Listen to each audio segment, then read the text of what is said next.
The manila envelope sat between Diane's water bottle and her spin shoes. I laid the warranty deed across the bench seat of my F-150, engine off, windows up.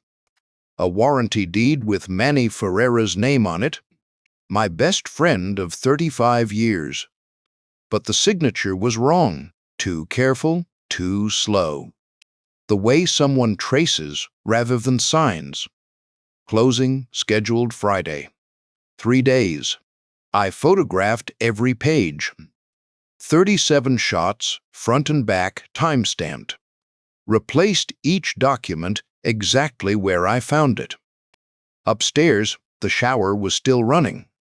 A red sticky note inside the envelope read, "He'll never figure it out. He's too trusting." She was wrong. If you want more stories like this, please subscribe and tell me where you're tuning in from. I appreciate you. My name is Gus Olejniksak, 54 years old, Black Hawk County Fire Safety Inspector for the past 22 years. I live in Cedar Falls, Iowa, a city of 40,000 where you run into your dentist at Ace Hardware and your mechanic's wife teaches Sunday school at St. Patrick's. The kind of place people from the coasts fly over and forget about, which suits us fine. We remember each other down here. Diane and I bought the house on Searly Boulevard the year we married, 2002. 3 bedrooms, 1.5 baths, a detached garage I've kept organized since the day we moved in.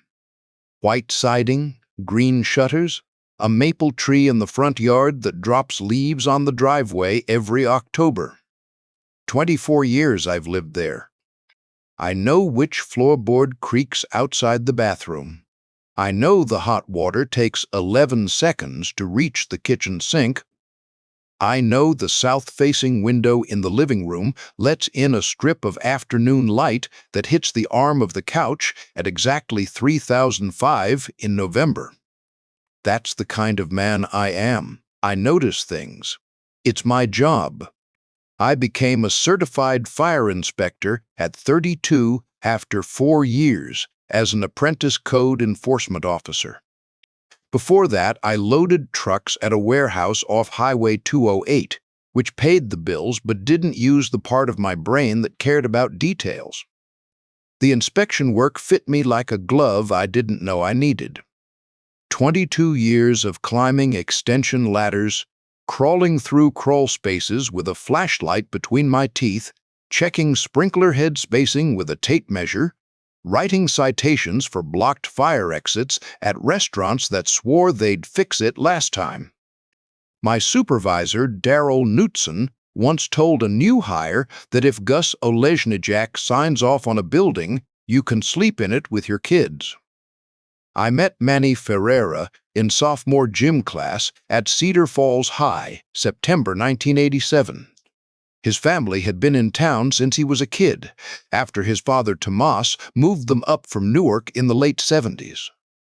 Manny was quiet those first weeks, a last name nobody could pronounce, and a jump shot that shut them all up by November. We guarded each other in a pickup game that first week, and he caught my elbow under the basket, going for a rebound. Split his lip open, he wiped the blood on his gym shorts and said, "Good screen. We've been friends ever since. 35 years. I've been trying to think of another way to say that, and there isn't one.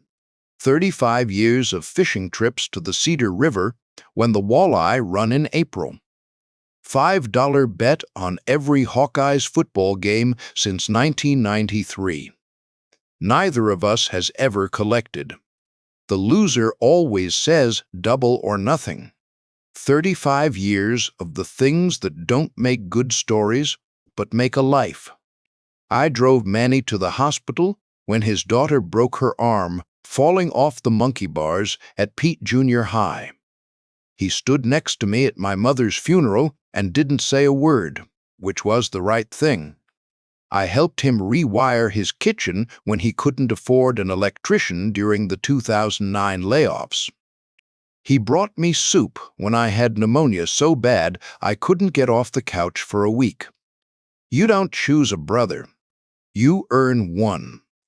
The Wednesday night dinner started in 2004, 2 years after Diane and I got married. Manny and his wife Tina had us over for pork chops, and the evening went so well that Diane suggested we make it a regular thing. Every Wednesday, alternating houses. The host couple cooks, the guests bring wine or dessert. 20 years we kept that rhythm going. Through Manny's layoff at the electrical contractor in 2009. Through Diane's minor surgery in 2014. Through Tomas's funeral in 2021. A typical evening went like this. Manny would meet me at the door with a handshake and a cold beer, and we'd settle into whatever couch belonged to whichever house we were at. Diane and Tina would drift to the kitchen with glasses of white wine, their voices low and overlapping, punctuated by laughter that carried down the hall. Manny and I would put on the Hawkeyes game if there was one, or the Cubs, or whatever we could find that justified sitting in the same room not talking for an hour.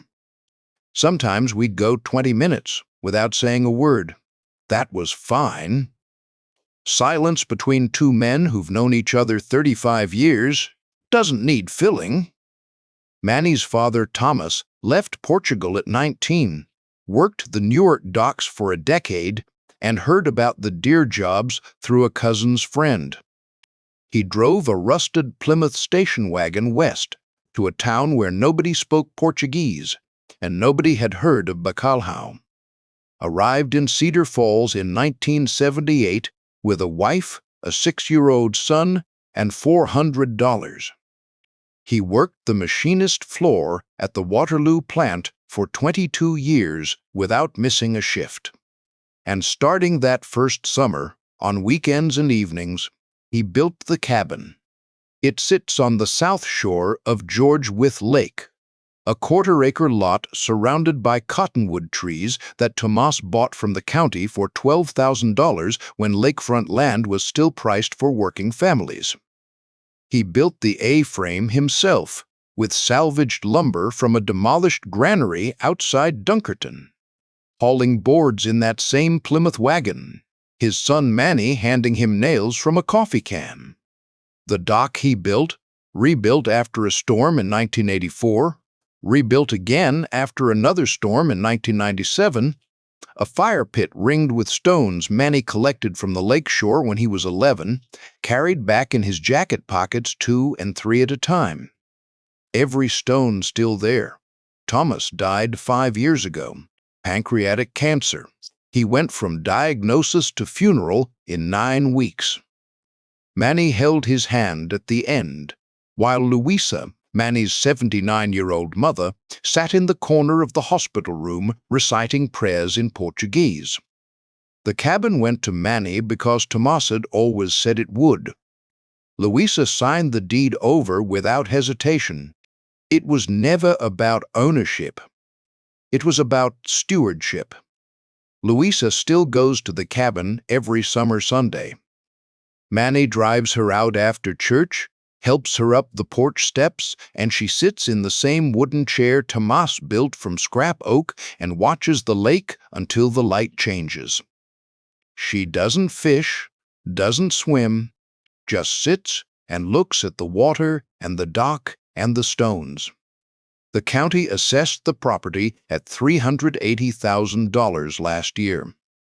That number would have made Tomas laugh.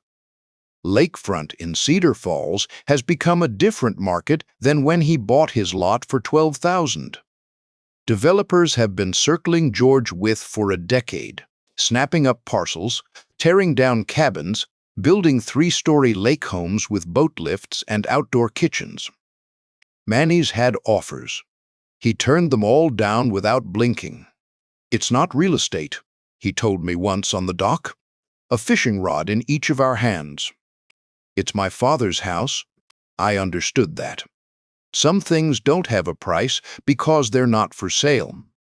My own rituals were smaller. The basement of the Searly Boulevard house smelled of vinegar and canning spice from September through February. I'd set up the operation 15 years ago with wooden shelving from Menards, a propane burner, and a 30-quart pressure canner my father used before me. 200 jars lined those shelves, organized by year and variety. Pickled jalapenos, 2019, bread and butter chips, 2021, strawberry preserves, 2023. Each jar labeled with a strip of masking tape in my block print, contents, date, batch number.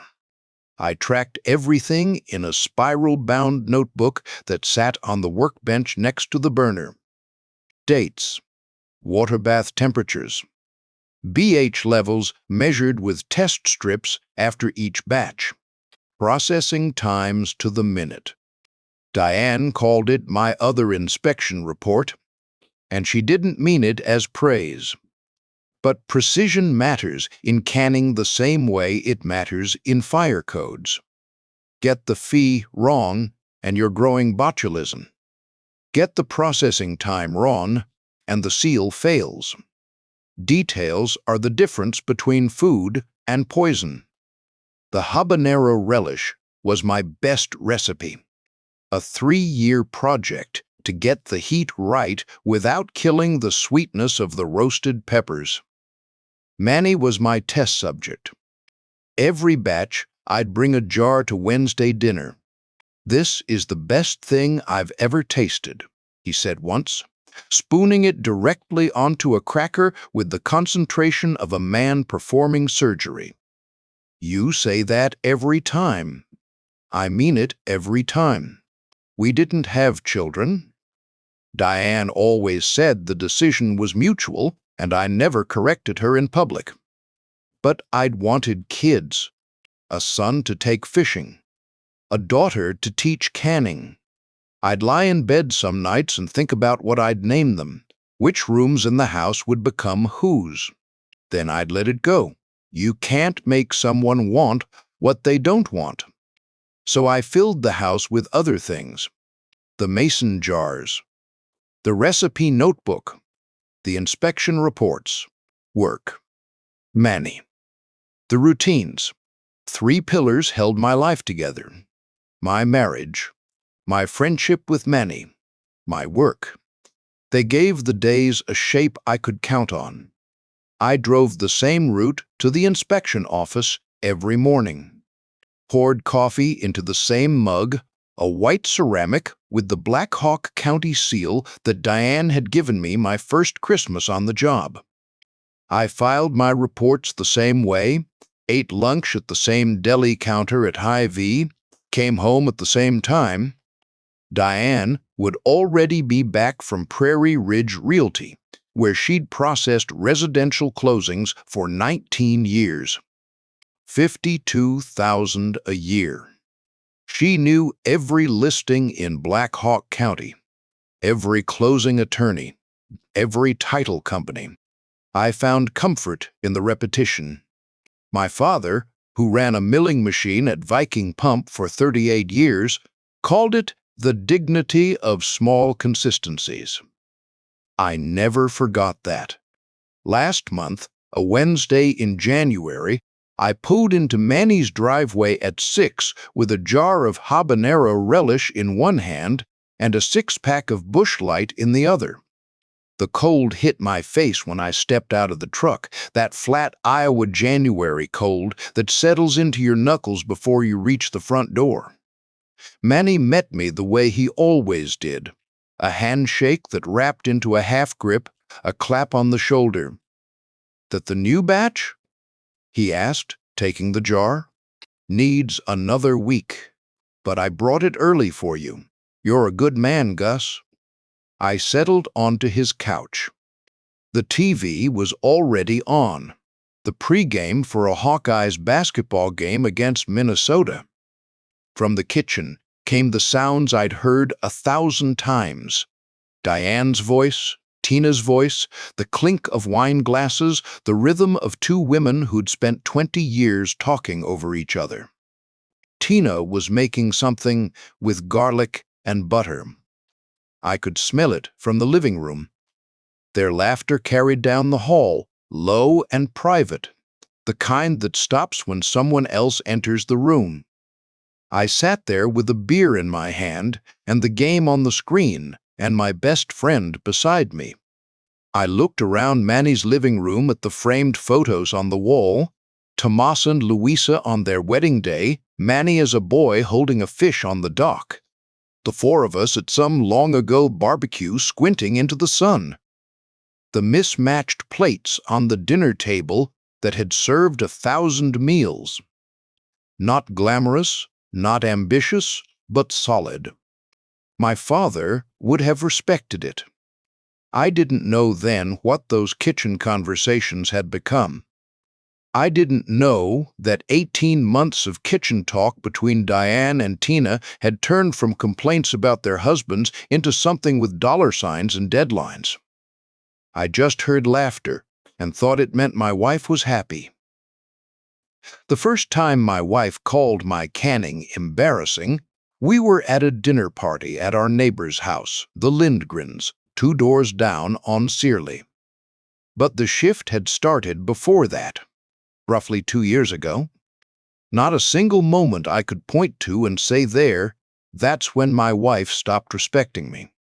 More like a code violation that starts as hairline cracks in the foundation. You don't see it until the whole wall is leaning. Diane had always been direct. I married her for it. 24 years ago, she told me on our 3rd date that she didn't have time for men who couldn't make decisions, and I told her I'd already decided to take her to the Iowa State Fair that Saturday. She laughed, and it was the kind of laugh that made me want to hear it again every day for the rest of my life. But somewhere in the last 2 years, direct turned into something else. The edge in her voice when money came up. The way she'd say our mortgage payment like it was a sentence she was serving. The sigh when I mentioned a raise that amounted to 2% after taxes. That dinner party at the Lindgrens. Dave Lindgren had asked about my habanero relish because I'd given him a jar for Christmas, and he wanted another. Before I could answer, Diane cut in.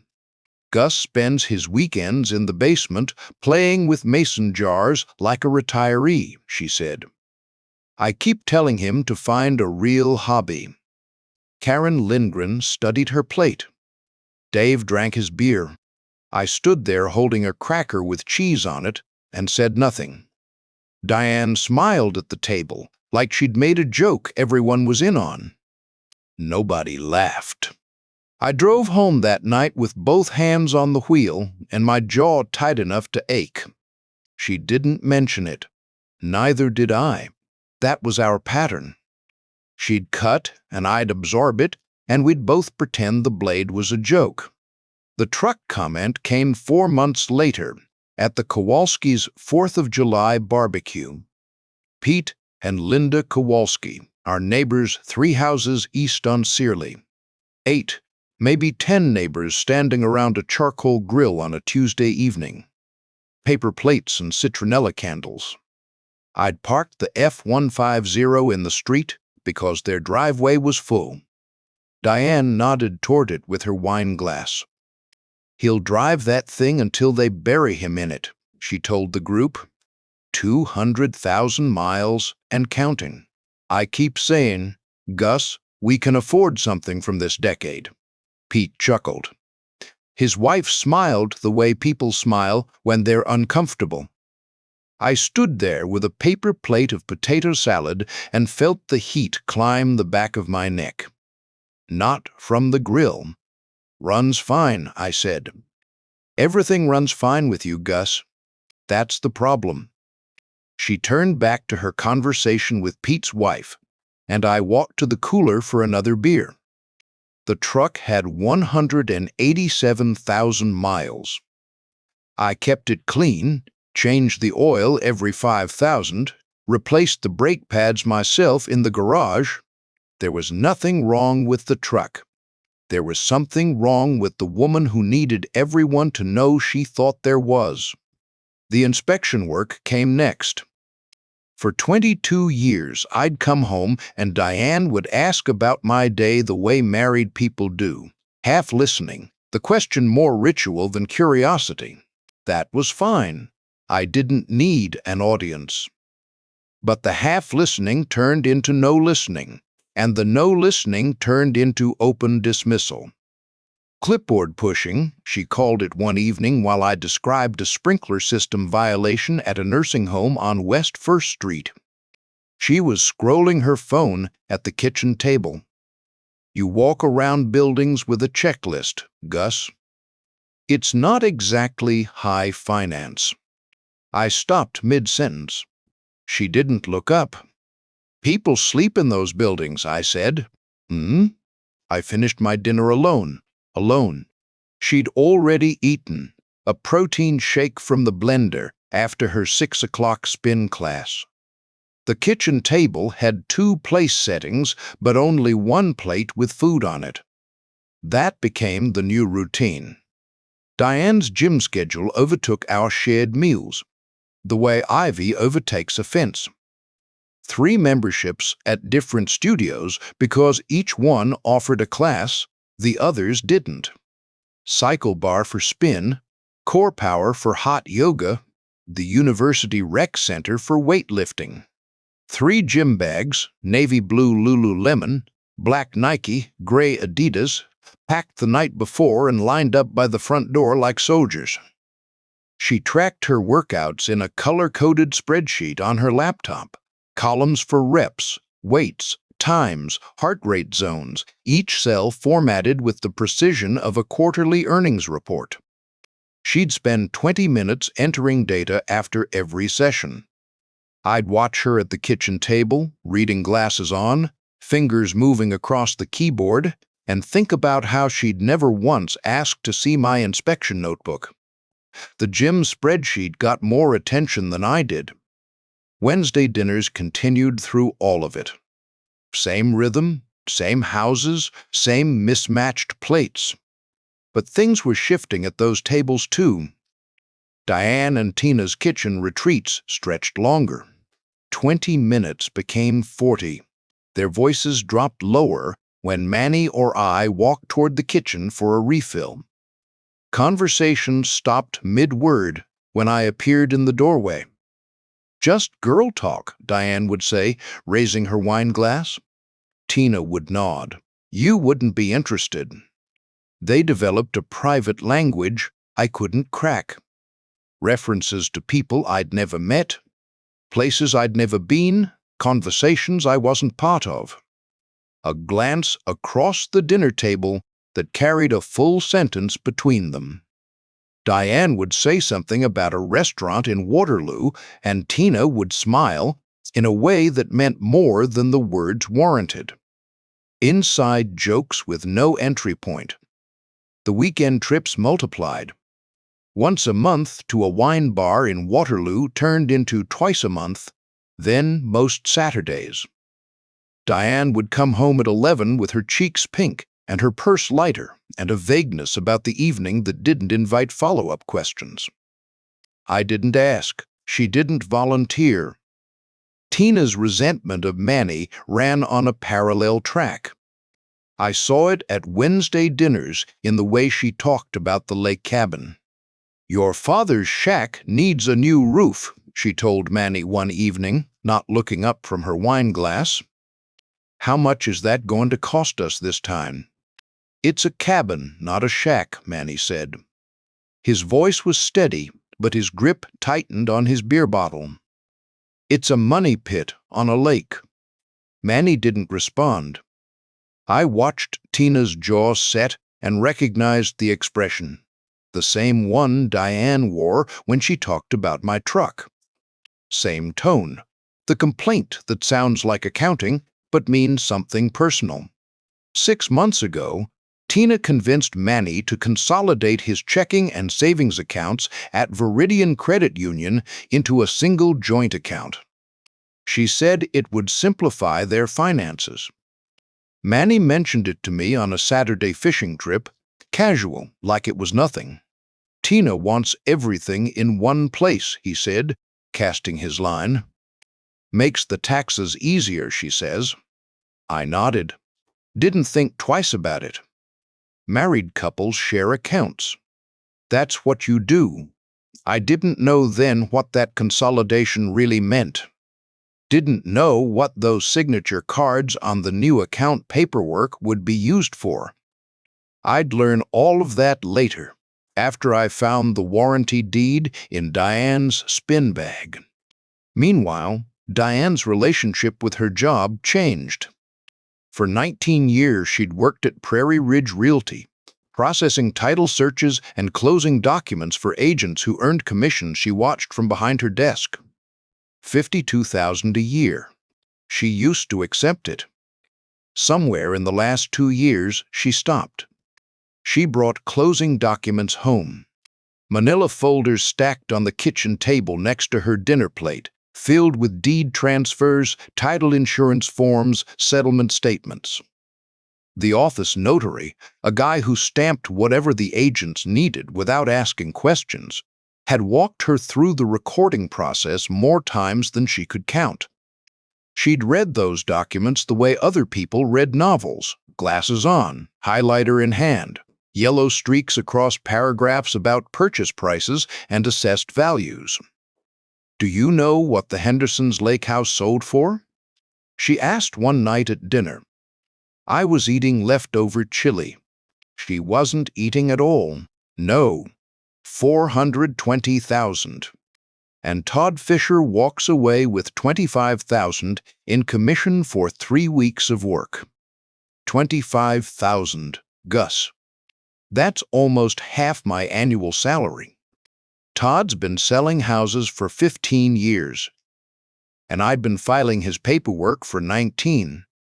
She talked about property values, the way I'd heard building owners talk about insurance payouts after a total loss. Not grief, calculation. Every conversation found its way back to what things cost, what things sold for, what other people had that we didn't. The agent who bought a lake house with 1 good quarter. The office manager at a Waterloo firm who married a developer and moved to a condo in West Des Moines. The life she should have had if she'd made different choices. The choices she meant were me. Her reading habits shifted. The novels on her nightstand gathered dust. In their place, county property assessments she'd printed at the office, tax records downloaded from the county website, closing procedure manuals she borrowed from the Prairie Ridge filing cabinet. She read them in bed with her reading glasses and a yellow legal pad, making notes I never looked at. At Wednesday dinners, Diane asked Manny about the lake cabin. Casual questions with sharp edges. What does upkeep on that place run you a year? She asked once over pot roast. Manny shrugged. Couple thousand. Roof patch, dock maintenance. Nothing crazy? You ever think about what you could get for it? Lakefront's going through the roof right now. Not selling, Manny said. Diane sipped her wine. Tina caught her eye across the table. Neither of them said anything else. 3 months ago, I came downstairs at 9 on a Tuesday evening. Diane sat at the kitchen table under the overhead light. A county property assessment printout lay flat in front of her, a calculator to its right. Her reading glasses low on her nose. Her pen moved between numbers on the page and keys on the calculator, with the focus of someone running figures that mattered. Not work figures, something closer to the bone. I stood in the doorway. What are you working on? She folded the paper in half, removed her glasses, looked at me the way she'd been looking at me for 2 years, like I was furniture she'd stopped noticing. Nothing you'd understand, Gus. She picked up her calculator and her legal pad and walked past me to the stairs. I stood in the kitchen alone. The overhead light hummed. A coffee mug sat in the sink with a ring of dried cream at the bottom. The house was quiet. I let it go. I always let things go. I washed the coffee mug in the sink, dried it, put it back in the cabinet. Same mug, same shelf, same man. Darrell Knutson waved me off at 1005 with a coffee cup in his hand and a shrug that said the rest of the day was mine. The overhead fluorescence hummed against the smell of old coffee and toner cartridges. "Permit still hung up in processing," he said. Hudson Road inspections pushed to next week. "Go home, Gus. Enjoy your Tuesday." I didn't argue. 22 years working under Darrell, and I'd learned to read his moods. When the coffee cup came out before 2 o'clock, the day was over. I gathered my clipboard and camera bag from my cubicle, logged out of the municipal records terminal, and walked to the parking lot. The drive home took 12 minutes. I took Main Street to University Avenue, turned south on Searly Boulevard, and pulled into my driveway at 1045. Diane's white Lexus sat in its usual spot by the garage. That stopped me. Tuesday afternoon. She should have been at Prairie Ridge until 5, filing deed transfers and scheduling closings the way she'd done every weekday for 19 years. I shut off the engine and sat for a moment. Her car in the driveway on a Tuesday at 1:45. It didn't fit the pattern. And patterns are what I do. I went in through the side door off the garage, the one that opens into the hallway by the laundry room. The house smelled like eucalyptus shampoo and the faint chemical sweetness of cleaning spray. Upstairs, the shower was running. Water through the old pipes made a sound I'd listened to for 24 years, a low rattle followed by the hiss of pressure finding its rhythm. She was home early from spin class. Changing. Normal enough on its own. Then I saw the gym bag. Diane's navy blue Lululemon sat on the hallway floor beside her spin shoes, unzipped, the flap folded open like she'd dropped it on her way upstairs and hadn't bothered to close it. A water bottle lay on its side. Her change of clothes, folded, sat beneath it. And between the bottle and the clothes, a manila envelope. Thick. Official. I walked past it, made it 3 steps toward the kitchen. Stopped. The envelope was wrong. Diane carried her work documents in a leather tote with a shoulder strap, the one she'd bought at Nordstrom in Des Moines 2 Christmases ago. She didn't mix work papers with gym gear. The gym bags were for the gym. That was her system. 3 bags, 3 studios, everything in its place. The manila envelope didn't belong. I crouched down and pulled it from the bag. The weight told me before I opened it. Not a single sheet or 2. This was a stack. I lifted the flap and slid out the contents. A cream-colored legal document sat on top. Bold serif font across the header. Warranty deed. Below it, in smaller type, the county recording information. The legal description of a property I'd visited 100 times in 35 years. South shore of George Wythe Lake. A 1/4-acre lot. Cottonwood trees. A dock rebuilt twice. Stones Manny collected as a boy. The deed transferred ownership of Manuel A. Ferreiras' lakefront property to Heartland Holdings, LLC. Stated consideration, $380,000. I read it again. The words didn't change. At the bottom of the page, 2 signature lines. One for the grantor.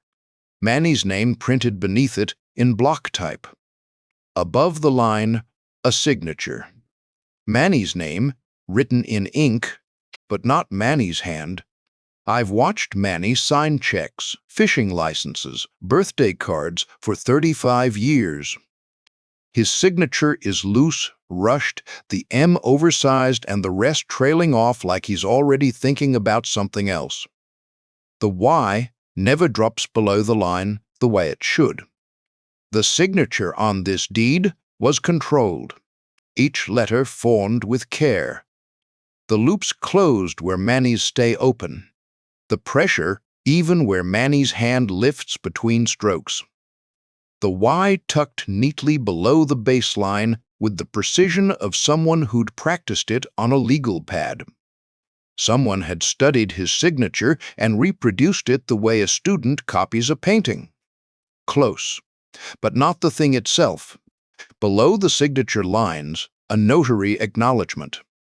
State of Iowa, County of Black Hawk, Richard M. Seefeldt. Commission number visible. Expiration date, 2 years out. Rick Seefeldt, 38 years old. Junior agent at Prairie Ridge Realty. The office notary who stamped whatever the agents put in front of him. The same Rick Seefeldt who sat at our Thanksgiving table last November because he had no family in town, and Diane had invited him as a kindness. He'd brought a store-bought pumpkin pie and spilled gravy on his tie and thanked us 3 times for including him. I'd liked the kid. He'd notarized a forged deed to steal my best friend's inheritance. A red sticky note on the upper right corner of the deed. Diane's handwriting, the same tight cursive I'd seen on grocery lists and Christmas cards for 24 years. Closing, Friday 3 p.m. 3 days, 72 hours. I turned the page. A second red sticky note. This one pressed to the inside of the Manila Envelope's flap, half hidden by the stack of documents. Different message. Same handwriting. He'll never figure it out. He's too trusting.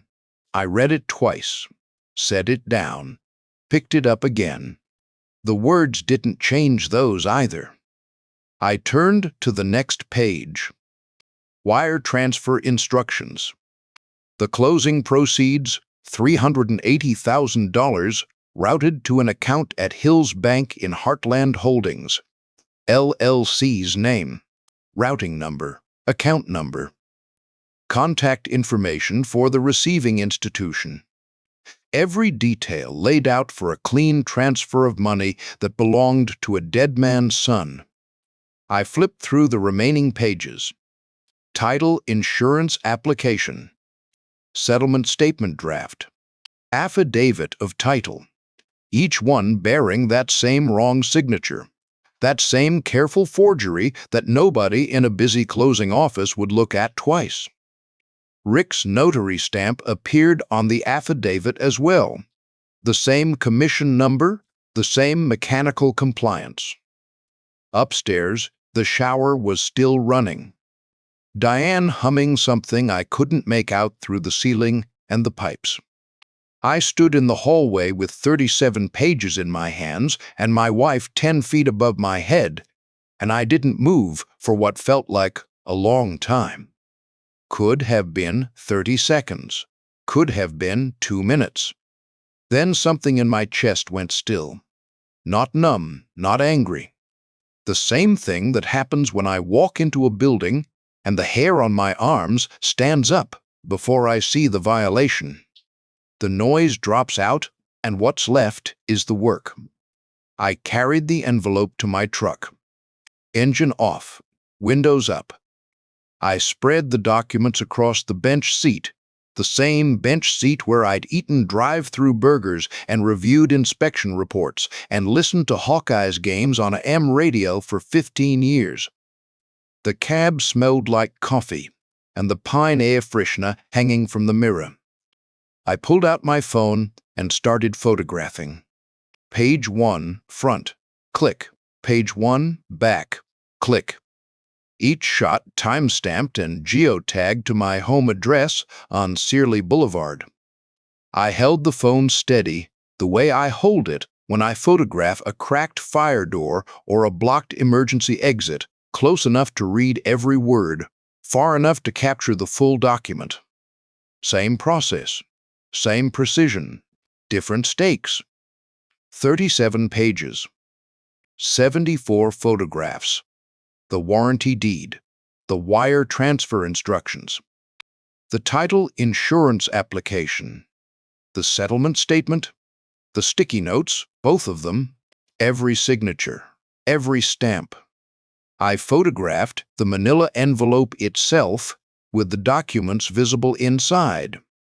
Then I walked back to the hallway and photographed the gym bag where it sat on the floor, the spin shoes beside it, the flap hanging open, documentation trail.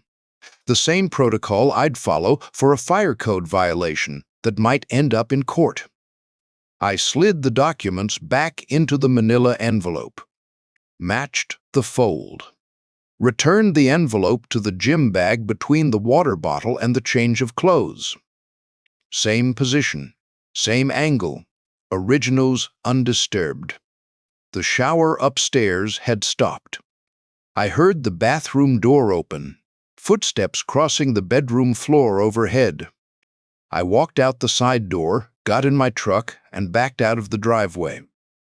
My hands on the wheel were steady. They had no reason not to be. I drove north on Searly, turned east on University Avenue, and pulled into the back lot of the Quick Star gas station 3 blocks from the inspection office. Heart facing the dumpsters, killed the engine. The lot was empty except for a delivery truck at the far end. Nobody here, nobody watching. I sat in the silence and let the scope of it settle. Diane had forged a warranty deed to steal Manny's lakefront property. $380,000. The cabin Tomas, built with salvaged lumber and weekend labor. The dock he rebuilt twice. The fire pit ringed with stones his son carried home in his jacket pockets. Luisa's Sunday chair on the porch, all of it, converted to a number on a wire transfer instruction sheet and routed to a shell company with a name that meant nothing. Tina had helped. She must have. The consolidated account at Viridian Credit Union 6 months ago, the one that gave her full visibility into Manny's finances, copies of his signature from the joint account paperwork. Diane needed those signatures to practice from. Tina delivered them. The kitchen conversations, the weekend trips to Waterloo, not wine bars. Planning sessions. Rick had notarized the forgery. Whether he knew it was forged or not, his stamp sat on that deed, and Iowa Code, Chapter 75A, doesn't care about intent when the document is fraudulent. And the closing was in 3 days. I picked up my phone, opened my contacts, scrolled to Manny's name. My thumb hovered over the green call button. 35 years of reflex said, "Call him. Tell him he deserves to know what his wife and mine have done." I put the phone down. Manny would call Tina. He'd confront her because that's who Manny is, direct, honest, incapable of sitting on information that burns. Tina would call Diane within minutes, and then the documents would disappear. The gym bag would be emptied. The manila envelope would go through the shredder at Prairie Ridge. Rick Seefeldt would deny everything. Heartland Holdings, LLC, would dissolve into the ether of online filings. 2 women and a nervous notary would align their stories over a single panicked phone call, and by Wednesday morning there'd be nothing left but my word against theirs and 74 photographs of documents that no longer existed. I couldn't let them scatter. I needed the evidence to speak louder than their denials. I needed Rick Seefeldt's name on a sworn statement before he had time to think about what cooperation might cost him versus what silence might protect. I needed the LLC registration pulled from public records and printed before anyone thought to check who was searching. I needed all of it assembled with the same precision I brought to an inspection report. Every fact documented, every violation cited, every photograph numbered and dated, so that when I walked it into the right office, the person on the other side of the desk would see exactly what I saw. 72 hours. The closing was Friday at 3. Today was Tuesday. 3 days to build a case against my wife and my best friend's wife using the skills I'd spent 22 years developing in a job Diane called clipboard pushing. I started the engine, checked my mirrors, pulled out of the Quick Star lot, and turned west on University Avenue toward the county inspection office.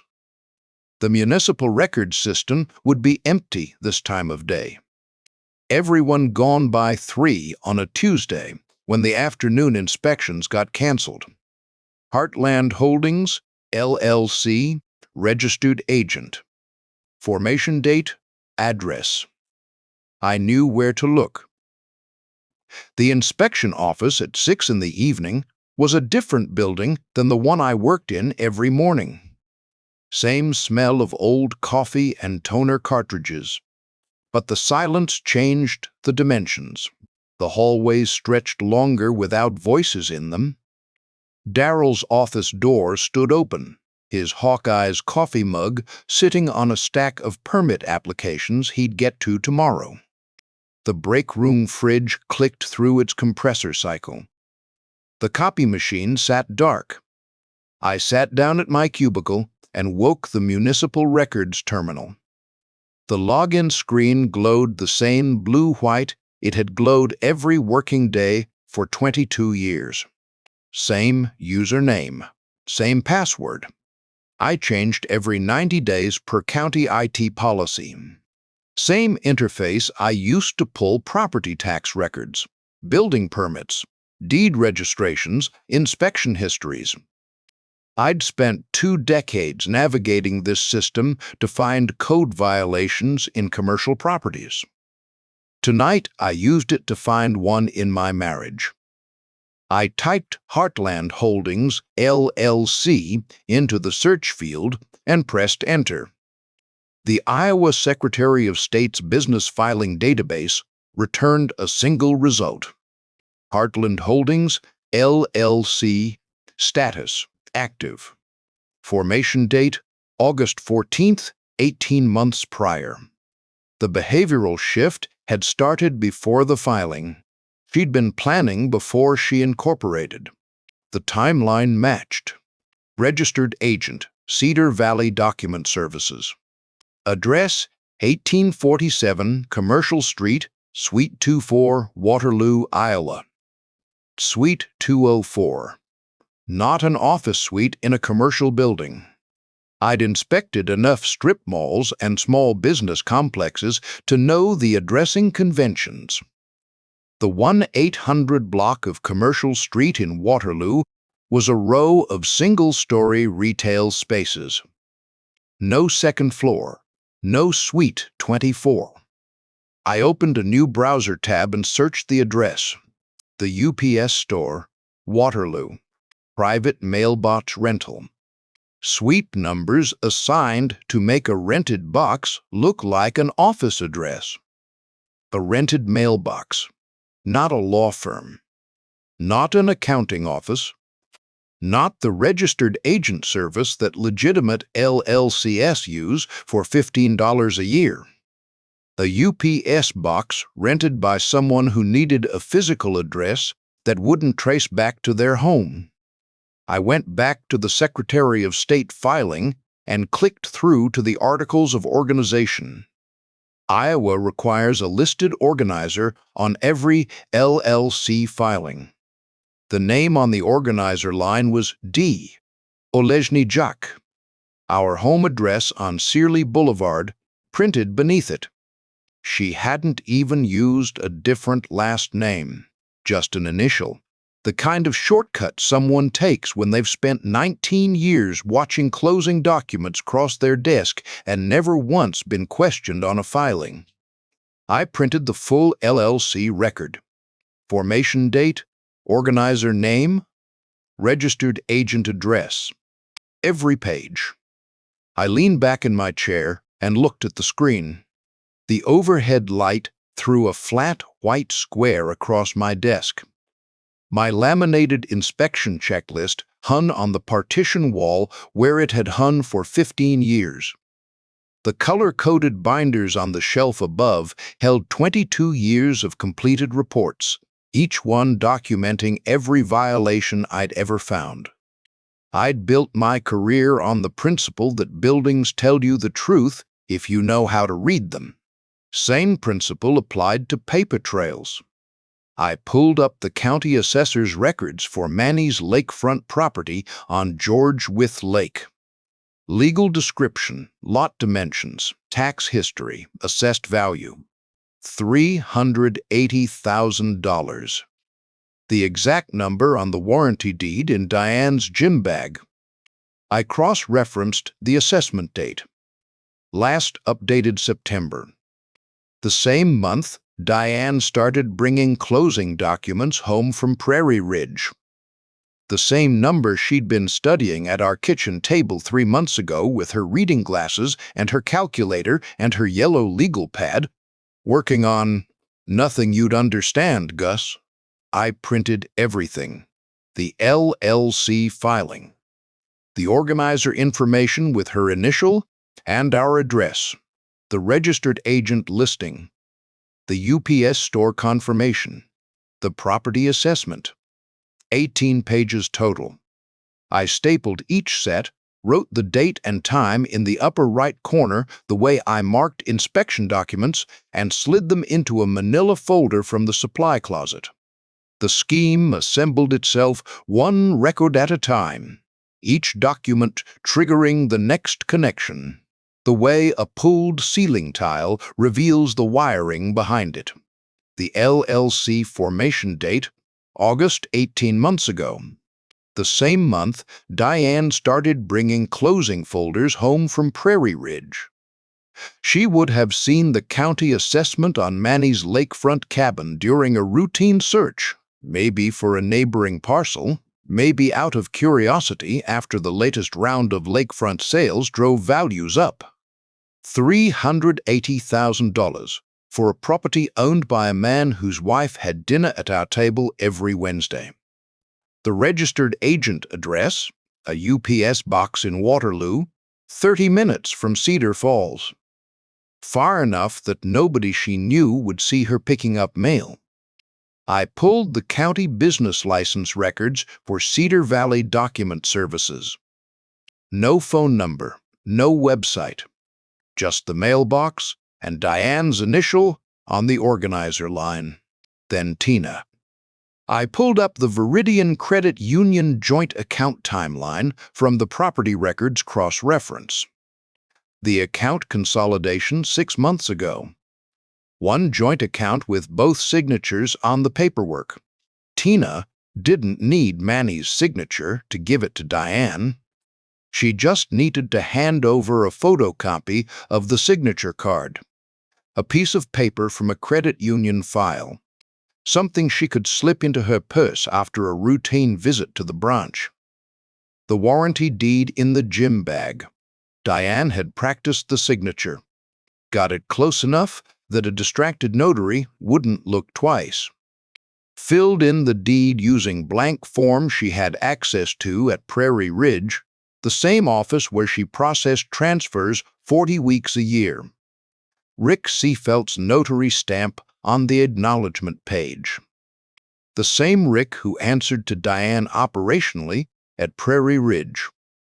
The same Rick who sat at our Thanksgiving table last November and thanked us 3 times for including him. The office notary who said yes to his boss when his boss said it was routine. Friday at 3. Close the deal. Record the deed Route $380,000 through Hills Bank to Heartland Holdings, LLC. Split the money. Sell the cabin to a developer. By the time many figured out what happened, the property would belong to someone else, and unwinding the transfer would take years of civil litigation that a county electrician couldn't afford. I closed the record system and logged out. One more thing before I left. I opened a browser tab and searched Iowa Code, Chapter 808B. One-party consent.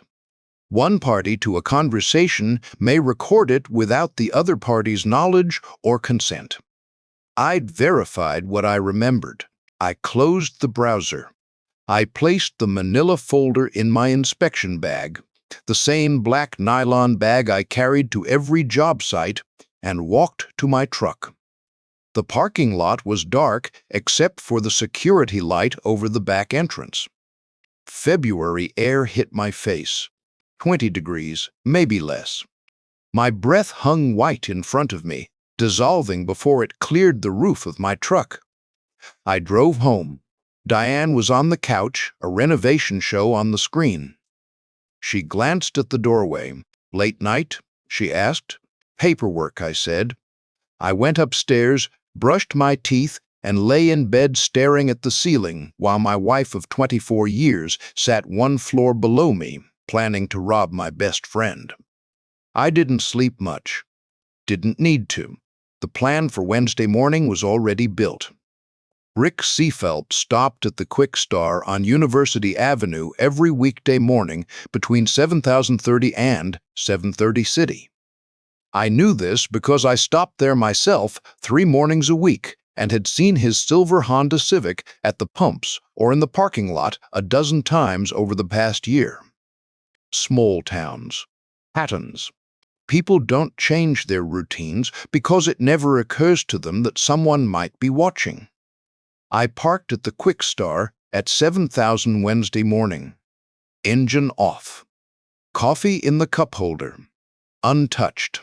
The lot was half empty. A delivery truck at the far end, 2 cars at the pumps. An old man in a John Deere cap walking inside with a newspaper under his arm. February, morning light, flat and gray.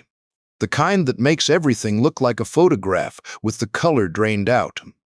At 7:22, Rick's silver Civic pulled into the lot and parked 3 spaces from the entrance.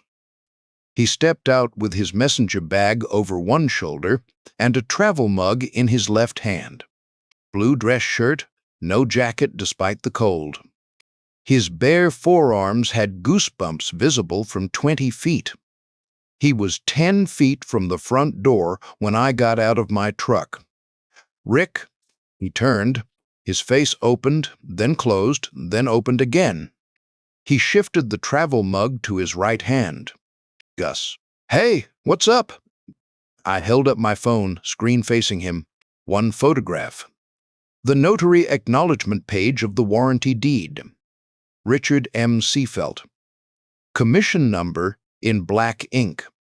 His stamp on a forged document transferring Manny Ferreiras' lakefront property to a shell company registered to my wife. Rick looked at the screen. The color left his face from the forehead down, like water draining from a glass. The travel mug lowered to his side. "You know what that is," I said. He didn't answer. Iowa Code, Chapter 75A. Forgery in the first degree. Class D felony. Up to 5 years. "Gus, I didn't." "You notarized a forged warranty deed. The signer wasn't present. You knew the signature wasn't authentic. That's not a misunderstanding, Rick. That's a crime." He set the travel mug on the hood of his Civic. His hand was shaking. Not performance. Genuine tremor. A 38-year-old man standing in a gas station parking lot at 7:30 in the morning, breath hanging white in the February air, watching his life collapse. "She told me it was routine," Rick said. Tell me. My phone sat in my breast pocket, voice memo running, capturing every word. One-party consent. Rick talked for 12 minutes. I checked the timestamp on the recording afterward. She asked me to stay late, he said. His eyes were fixed on the concrete between his shoes. 3 weeks ago. Said she had a property transfer that needed to close Friday. Routine, she said. The seller couldn't make it in person, but had signed the documents and sent them with a courier. He'd notarized documents this way before. Bending the rules because the agents asked him to, and the agents made the office run. He stamped the deed. Stamped the affidavit. She said there'd be a referral fee, Rick told me. $5,000 from the closing proceeds. For expediting the paperwork. $5,000 to stamp a forged deed. I didn't know it was forged. He looked up. I swear, Gus. She said it was a standard transfer. A standard transfer where the seller isn't present, the buyer is an LLC you've never heard of, and your boss hands you $5,000 for stamping it after hours. Rick closed his eyes. His breath came out in a thin white cloud and disappeared. Here's where you are right now, I said. There's a difference between a cooperating witness and a co-defendant. The co-defendant gets charged.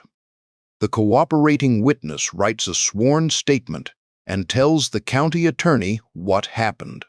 You have 24 hours to decide which one you want to be. I'll write the statement, Rick said. No hesitation. The words came out before I finished speaking. Today, yes, I'll write it today. I walked back to my truck.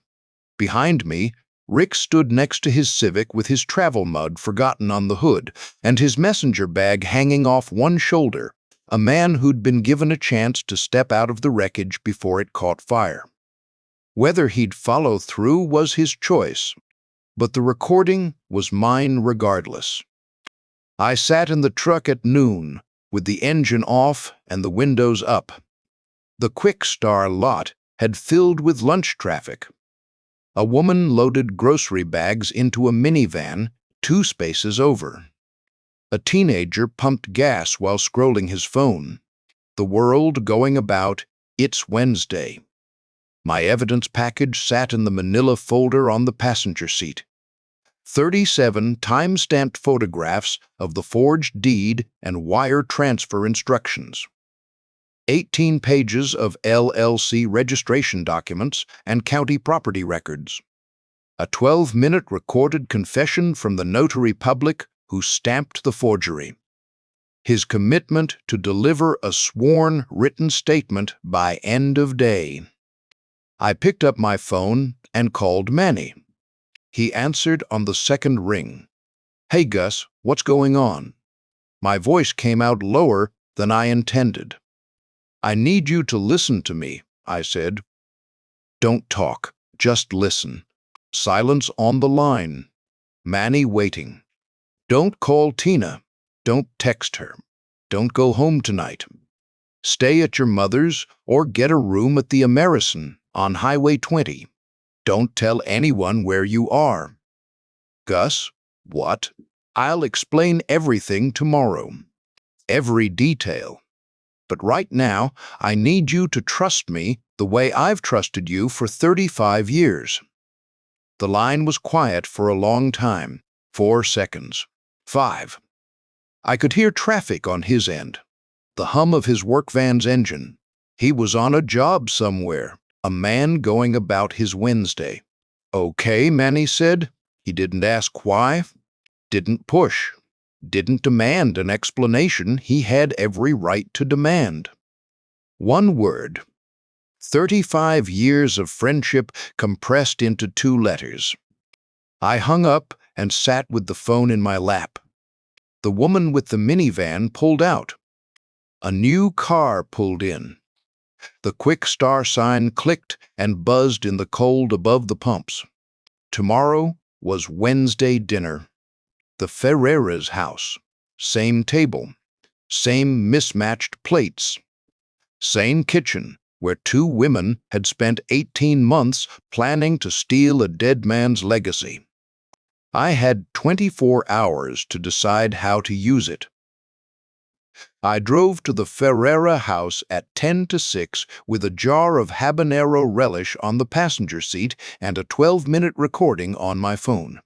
The February sky had gone dark by 5, and the streetlights on Tremont threw long yellow streaks across the ice patches on the road.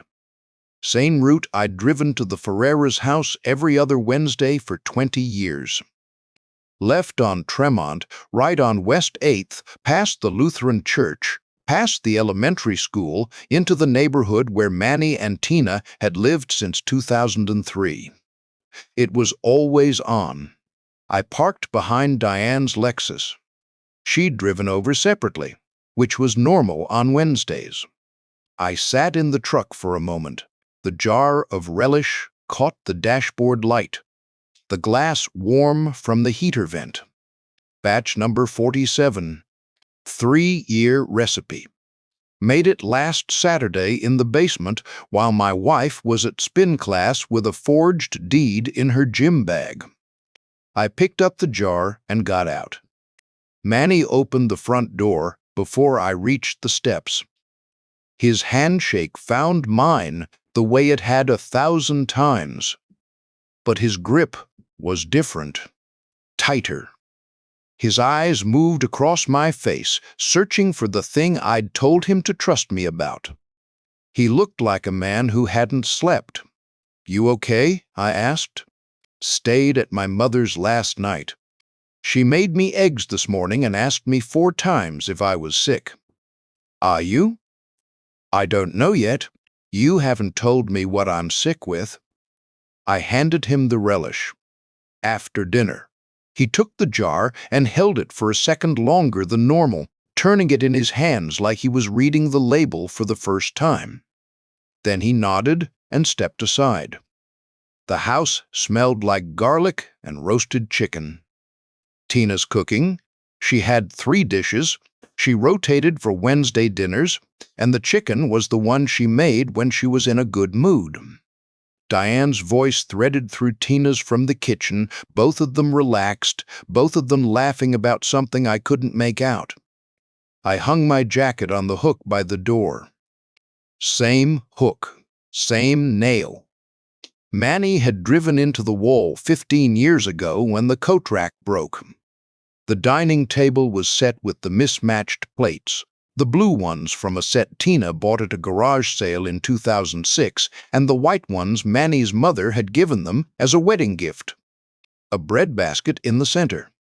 Wine glasses at Diane's and Tina's places. Beer bottles at mine and Manny's. The arrangement hadn't changed in a decade. Diane came out of the kitchen with a wine glass already half empty and her reading glasses pushed up on her head. Structured blazer over a cream-colored silk top. Ash blonde hair blown out and tucked behind her ears. She looked good. She always looked good on Wednesday nights. Performance for an audience of 3. "You're late," she said. Not an accusation. The easy observation of a woman with no concerns. Darryl had me run a follow-up on the Hudson Road site. The lie came out flat, the way truths do. On a Wednesday, permit finally cleared. She turned back to the kitchen. I watched her go.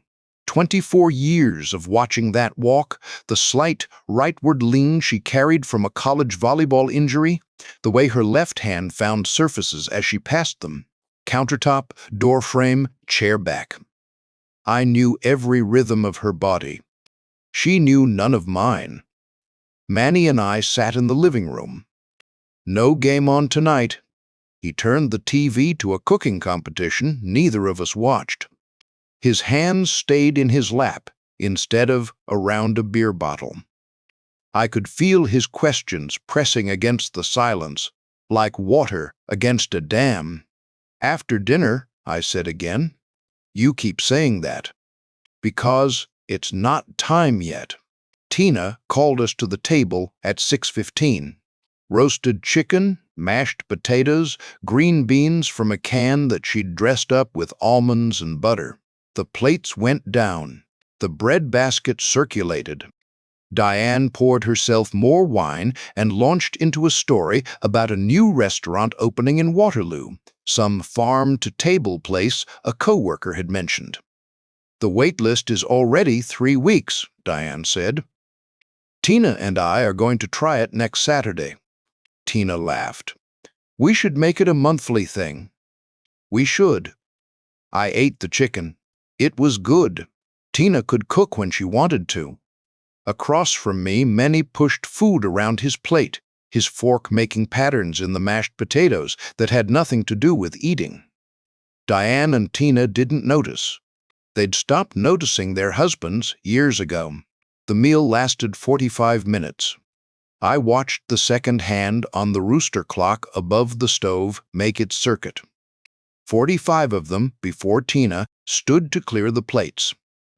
I listened to their conversation about the restaurant, about a spin class instructor who'd quit Cycle Bar, about a house on Waterloo Road that had listed for $450 and sold in a week. Diane's eyes lit up at the sale price. Tina caught her glance. The private language, alive and fluent as ever. Manny caught it too. I saw his jaw tighten. He was watching now, the way I'd told him to watch, without telling him what to watch for. Tina cleared the plates. Diane offered to help. They moved to the kitchen in their 2-decade choreography, scraping plates, loading the dishwasher, their voices dropping to the register I'd heard 1,000 times. The private register. Coffee began brewing. The pot gurgled on the counter. I pulled my phone from my pocket and set it face up on the table, between the wine glasses and the bread basket, where a centerpiece would go if the Ferreiras owned one. My hands stayed flat on the wood, palms down. The phone sat between them, dark screen, waiting. Tina came back with coffee mugs. Diane followed with the pot. They sat down. Diane poured. The cream pitcher went around. Normal, everything normal. The rooster clock ticked above the stove. Darryl sent me home early on Tuesday, I said. My voice came out the same as it always did. Flat, Midwestern. The voice of a man discussing the weather or a code violation in a parking garage. Diane looked at me over her coffee. No reaction.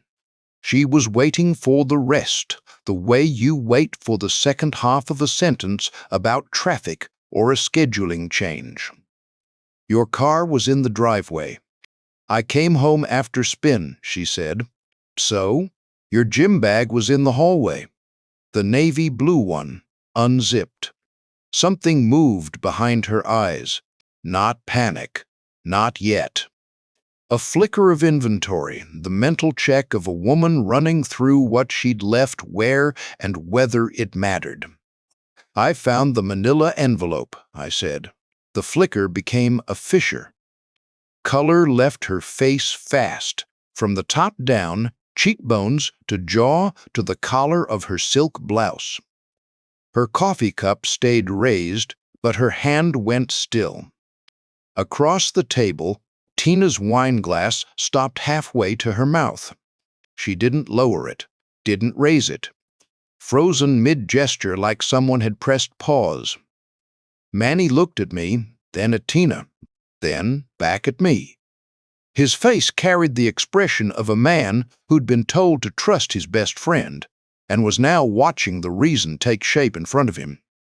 I tapped my phone, the voice memo icon. Play. Rick Seefeldt's voice filled the kitchen. The tremor was worse on the recording than I remembered. A 38-year-old man describing how his boss had asked him to stay late at Prairie Ridge 3 weeks ago. How she'd handed him a warranty deed and an affidavit and told him it was routine. How the seller wasn't present, but had signed the documents and sent them by courier. How he'd notarized without verifying because Diane asked, and Diane was his boss, and he didn't know how to say no. The coffee pot gurgled on the counter. The rooster clock ticked. Rick's voice kept going. The $5,000 referral fee, the after-hours notarization. The words Heartland Holdings LLC spoken in a voice that cracked on the second syllable. The $380,000 transfer. The Friday closing date. I watched Diane while the recording played. Her jaw worked, her eyes fixed on a point somewhere past my left shoulder. The practiced composure held for the first 2 minutes, then hairline fractures appeared. The lips thinning, the fingers of her right hand pressing flat against the tablecloth. The left hand dropping the coffee cup back to its saucer with a click that echoed in the spaces between Rick's words. At the 4-minute mark, she cut in. "Look, I don't know what you think you found, but you're reading it wrong." There it was. The opening word of a woman reaching for a script that wasn't written for this audience.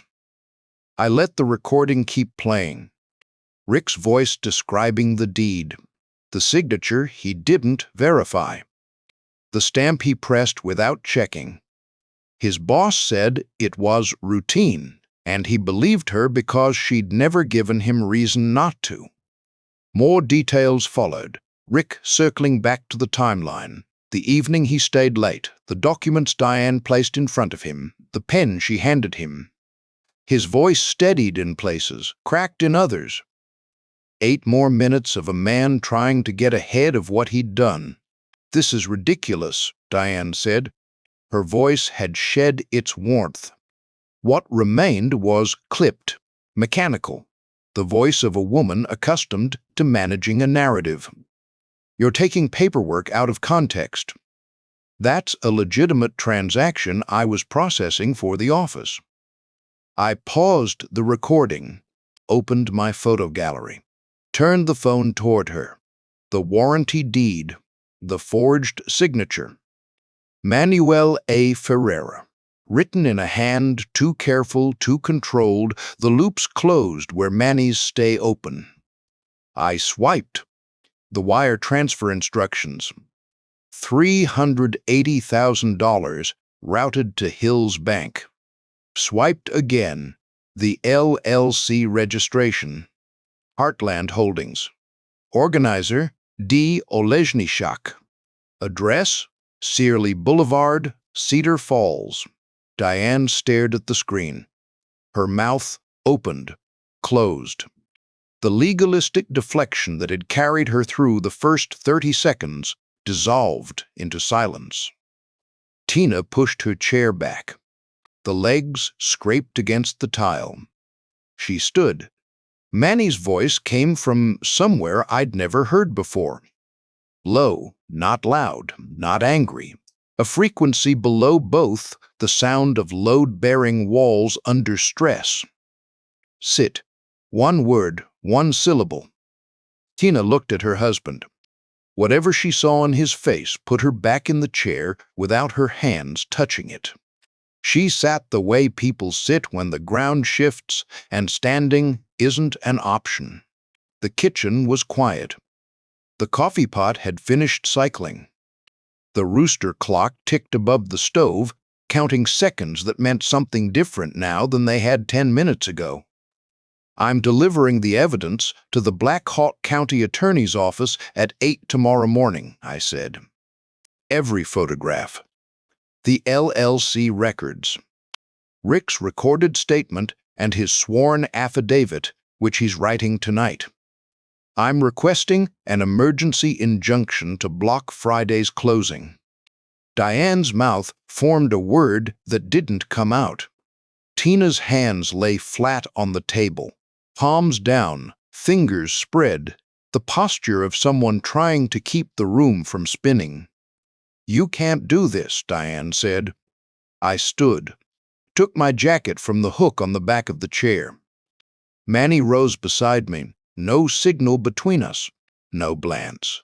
35 years of standing up from tables together, walking out of rooms together, the rhythm of two men who'd learned each other's timing, the way musicians learn a song. I picked up the jar of habanero relish from the counter where Manny had set it when we arrived. Put it in his hand. "That's the new batch," I said. "Needs another week, but it'll be good." We walked out the front door. Behind us, I heard the scrape of a chair, the click of a phone case opening. Diane reaching for the device that had always fixed things. The call she was already composing in her head, to Rick, to a lawyer, to whoever could be summoned at 9 on a Wednesday night to undo what couldn't be undone. The porch light threw our shadows across the frozen lawn, two long shapes stretching toward the street, side by side, the way they'd been since sophomore gym class in September 1987. Manny's truck sat behind mine. His breath hung white in the February air. "Tell me everything," he said. "Get in. I will." The Black Hawk County Courthouse on East 4th Street is a 3-story limestone building. Old paper, floor wax, radiator heat. I walked those hallways for 22 years. Filed inspection reports on the first floor. Pulled building permits at the recorder's office. Argued code violations with property owners in the second-floor conference room that still has a water stain on the ceiling tile from a burst pipe in 2014 that nobody's fixed. I know which elevator takes 40 seconds and which one takes 15. I know the third-floor drinking fountain runs warm until after 9. I know the shortcut through the assessor's office that saves 2 minutes when the main corridor is crowded. I told Manny everything in the cab of my truck Wednesday night. Took 20 minutes. He didn't interrupt once. Thursday morning, 8 o'clock. I carried my inspection bag up the east stairwell to the 3rd floor and turned left past the clerk of court's office. Janet Koepke's door was open. It was always open. Janet was the assistant county attorney for Black Hawk County.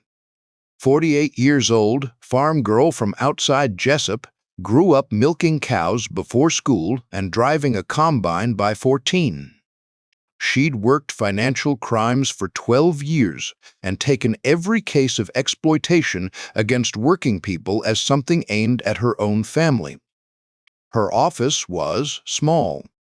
Case files stacked on the desk, the credenza, the windowsill, and a rolling cart she'd stolen from the copy room in 2019 and never returned.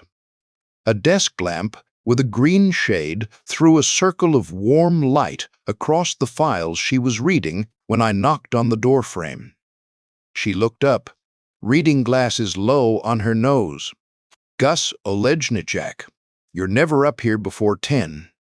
I have something that can't wait until 10. She studied my face for a moment, pushed her glasses up, closed the file she was reading, and moved it to the stack on her left. "Sit down." I sat in the chair across from her desk, the same wooden chair I'd sat in twice before over the years for inspection-related subpoenas. I set my manila folder on the desk between us and opened it. This is a forged warranty deed transferring a lakefront property on George Wythe Lake from Manuel Ferreira to a shell company called Heartland Holdings, LLC, I said. The signature is not Manny's. The notarization was done after hours by a junior agent at Prairie Ridge Realty, who's already provided a sworn written statement and a recorded confession. The closing is scheduled for tomorrow at 3. Once the deed records, unwinding the transfer takes years. Janet didn't touch the folder. She looked at it, then at me. "How do you know the signature's forged?" "I've known Manny Ferreira for 35 years. I pulled his real signature from the fishing license applications on file at the County Conservation Office. You can compare them yourself." "Who forged it?" "My wife." Janet's expression didn't change. She pulled the folder toward her and began reading. She went through everything. The 37 time-stamped photographs. The LLC registration showing D. Olejniczyk as organizer. Our home address on Searley Boulevard. The UPS mailbox in Waterloo that served as the registered agent's office. The wire transfer instructions routing $380,000 to Hills Bank. Rick Seefeldt's sworn written statement, 4 pages, handwritten, signed, and dated Wednesday evening. The 12-minute audio recording on a USB drive. I'd transferred it to that morning. Janet spent 40 minutes on the file. She read Rick's statement twice. She compared the forged signature against the copy of Manny's real signature from the fishing license applications. She examined the photographs in order, the way I'd organized them: deed first, then wire instructions, then LLC documents, then the manila envelope in the gym bag, then the sticky notes. She set down the last photograph and removed her glasses. "This is the cleanest evidence package I've seen in this office," she said. 22 years of documentation. Same process, different stakes. "The closing is tomorrow at 3? "Yes." "Then we file today." Janet drafted the emergency temporary restraining order before noon. The petition cited irreparable harm to Manuel A. Ferreira, the property owner. Once the deed was recorded with the county recorder's office 1 floor below where we sat, reversing the fraudulent transfer would require civil litigation that could take months. Years if the property changed hands again through Heartland Holdings to a third-party buyer. The emergency filing asked the court to freeze the closing, prevent Prairie Ridge Realty from processing any documents related to the transfer, and block the county recorder from accepting the deed for filing. 43 pages of exhibits behind a 6-page petition. Thursday afternoon, Janet walked the filing into district court. I waited in the hallway outside the courtroom on a wooden bench I'd sat on during 2 previous inspection-related hearings. The hallway smelled like floor polish and the coffee someone had spilled near the water fountain. A bailiff I'd seen 100 times nodded at me as he passed. Janet came out 40 minutes later. "See, granted," she said. "The judge reviewed the evidence, found probable cause for fraud, and signed the order. Prairie Ridge Realty will receive notice by end of business today. No deed can be recorded. No closing can proceed." I stood up from the bench. My legs were stiff.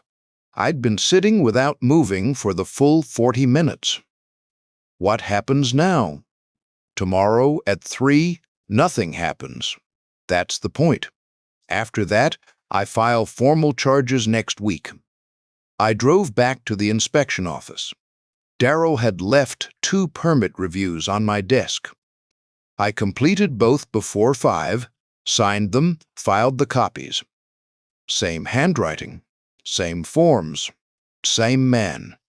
Friday at 3 o'clock. The conference room at Prairie Ridge Realty, where the closing was scheduled, sat empty.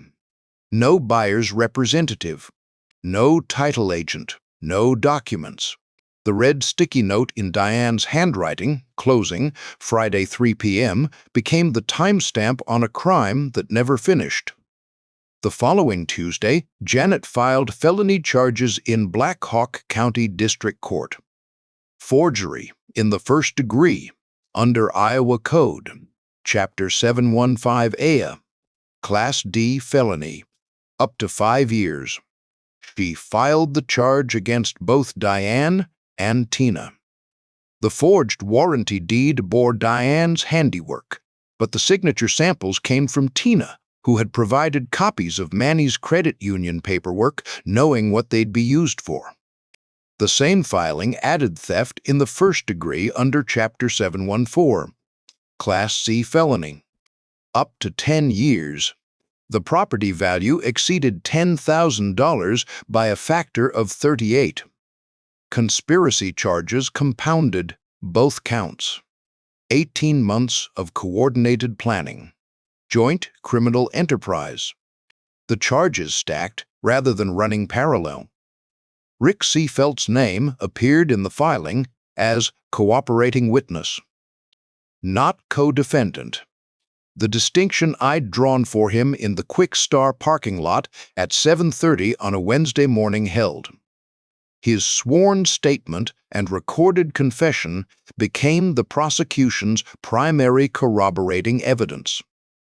The man who'd stamped a forged deed because his boss told him to had made the right choice when it counted. Prairie Ridge Realty terminated Diane the same day charges were filed. 19 years. She'd processed title searches and closing documents for every agent in that office since 2007. She'd organized the filing system, managed the notary schedule, trained 3 generations of receptionists, and kept the office Christmas party within budget every December. They gave her a cardboard box and an escort to the parking lot. Her desk was cleared by noon. The Waterloo Cedar Falls Courier ran the story on Thursday's front page. I didn't read it, but Darrell Knutson left a copy on my desk without comment. The headline mentioned a local office manager and a friend. The article named names. In a city of 40,000, names are all it takes. At the Friday fish fry at Sturgis Falls Lodge, conversations dropped to whispers when anyone who knew us walked past. At the Wednesday church supper at St. Patrick's, 3 women who'd been in Diane's book club sat at a table and didn't look up when I passed with my tray. At the Hy-Vee checkout line, where Diane had bought groceries every Sunday for 24 years, the cashier asked how I was doing in a voice that said she already knew. In Cedar Falls, the Courier is the conviction. Manny filed for divorce the following Monday. His attorney, a Cedar Falls family lawyer who'd handled the Ferreiras family's legal work since Tomas's estate, served Tina at the house they'd shared for 20 years. Iowa divorce paperwork doesn't have a line for what Tina had done. Irreconcilable differences was the closest the form got. Manny didn't tell me about the filing until it was done. He called me that evening, his voice flat and hollowed out the way a building sounds after the windows break. "Signed the papers this morning," he said. "She didn't fight it." I didn't ask how he was doing. The answer was in his voice. Louisa Ferreiras learned what Tina had done from Manny that same week. I wasn't there for the conversation.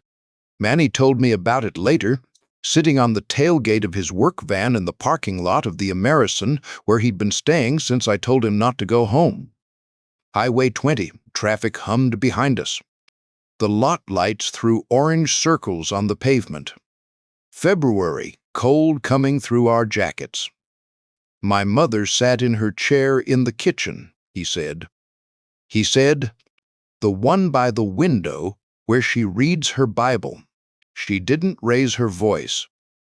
She looked at me and she said, "That woman tried to steal your father's house, the house he built with his hands.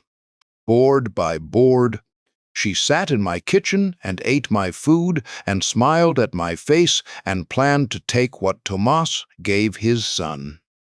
Manny's voice cracked. He looked at the pavement. My mother said, "She is not family. She was never family." Family does not steal from the dead. He wiped his face with the back of his hand. I didn't say anything. Some things don't need a response. They need a witness. Heartland Holdings, LLC, was dissolved by the Iowa Secretary of State the following week. Administrative dissolution. The shell company Diane had formed 18 months ago above a UPS store. The anonymous vehicle designed to convert a dead man's legacy into a wire transfer ceased to exist. The bank account at Hills Bank was frozen and flagged. The wire transfer instructions routed to nowhere. The lake cabin stayed in Manny's name. The quarter-acre lot on the south shore of George Wythe Lake, surrounded by cottonwood trees, with a dock rebuilt twice and a fire pit ringed with stones carried home in a boy's jacket pockets. The A-frame Tomas, built in 1978, with salvaged lumber and weekend labor and $400 in his pocket. Louisa's chair on the porch, where she sat every summer Sunday and watched the water. $380,000 on a county assessor's spreadsheet. Same property, same deed, same family name on the line. It stayed where Tomas put it. My story hitting different? Tap like and rate it from 1 to 10. Explain your score below. Thank you. The divorce went through in August. 24 years reduced to a property settlement, a signature, and a manila envelope that looked nothing like the one that started it all. The house on Searly Boulevard sold in 3 weeks to a young couple from Waterloo. I watched them walk through the rooms during the open house, pointing at the maple tree in the front yard, the detached garage, the living room where the afternoon light hits the arm of the couch at 3005 in November. They saw a home. I saw an inspection report with too many violations to remediate. I rented a place on Clay Street, 6 blocks from the office. 2 rooms, a galley kitchen, a basement with enough shelving for 80 jars. The place smelled like coffee and canning vinegar within a week. Smaller than Searly. Quieter. Mine. Saturday morning, first week of September. I pulled into the gravel clearing beside the Ferreiras cabin at 7:30 with 2 rods in the truck bed and a jar of habanero relish in my lap. Batch number 51. The recipe hadn't changed. The label had. Habanero relish. September 2026, batch 51. Clay Street instead of Searly. Manny was already on the dock. His calloused hands worked a lure onto his line with the focus of a man threading a needle in bad light. He looked up when my boots hit the planks. "You're late," he said. 7 minutes. That's late. I set the relish jar between us on the dock boards, the glass catching the early light off the lake. Unscrewed the lid. The smell of roasted habanero and vinegar rose between us, the way it had for 3 years of batches, sharp and sweet and exactly right. Manny reached for a cracker from the sleeve he'd brought. Scooped, chewed. His eyes closed for 2 seconds. "Best batch yet," he said. "You say that every time." "I mean it every time." We cast our lines. The water was flat, September still, the cottonwoods along the south shore dropping their first yellow leaves onto the surface. The dock boards were warm under my palms. Tomas built this dock. Rebuilt it after the storm in '84. Rebuilt it again in '97. The wood had been replaced twice, but the pilings were original. Same foundation, same structure. Different surface. Behind us, up the slope, the cabin's screen door creaked open. Louisa came out with a cup of something hot and settled into the wooden chair Tomas had built from scrap oak.